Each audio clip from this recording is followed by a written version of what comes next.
নমস্কার প্রিয় দর্শকবৃন্দ, আজ আমি চলেছি পশ্চিমবঙ্গের মুর্শিদাবাদের কাশিমবাজারে অবস্থিত এক অলৌকিক স্থান, নাম পাতালেশ্বর শিব মন্দির।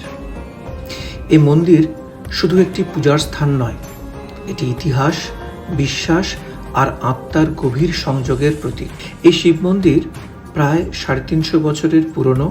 গল্পে আছে মূল গঙ্গা উত্তর প্রবাহী হয়ে ফরাসডাঙ্গা পর্যন্ত বিস্তৃত হয়, যাকে আমরা বর্তমানে কাটিগঙ্গা বলি।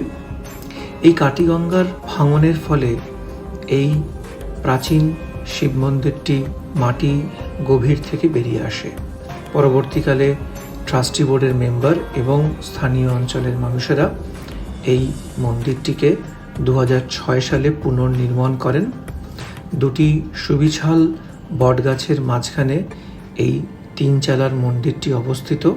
এই মন্দিরের সবথেকে বড় বৈশিষ্ট্য কি জানেন? মহাদেব এখানে মাটির থেকে প্রায় 10 ফুট গভীরে বিরাজ করছেন।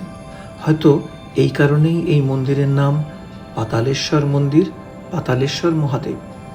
পাতাল অর্থাৎ মাটির নিচের জগৎ।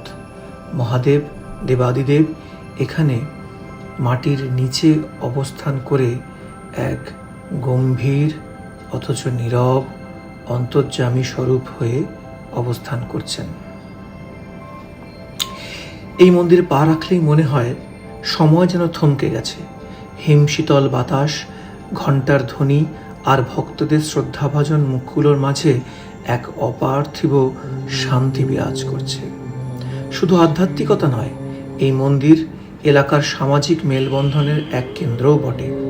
আশপাশের মানুষজন এখানেই মিলে মিশে নানান সামাজিক ও ধর্মীয় অনুষ্ঠানে অংশ নেন। মহাশিবরাত্রি, রুদ্রাভিষেক, নাগপঞ্চমী, প্রতিটি উৎসব যেন জীবন্ত হয়ে ওঠে, বাংময় হয়ে ওঠে, শিবময় হয়ে ওঠে। বন্ধুরা, আমি যখন এখানে আসি আমার হৃদয় যেন কেঁপে ওঠে। এক অদ্ভুত শক্তি অনুভব করি এই স্থানে।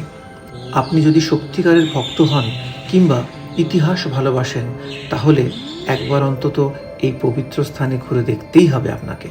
আপনারা আমার এই ভিডিও এবং উপস্থাপনা কেমন লাগলো তা কমেন্ট করে জানাতে পারেন।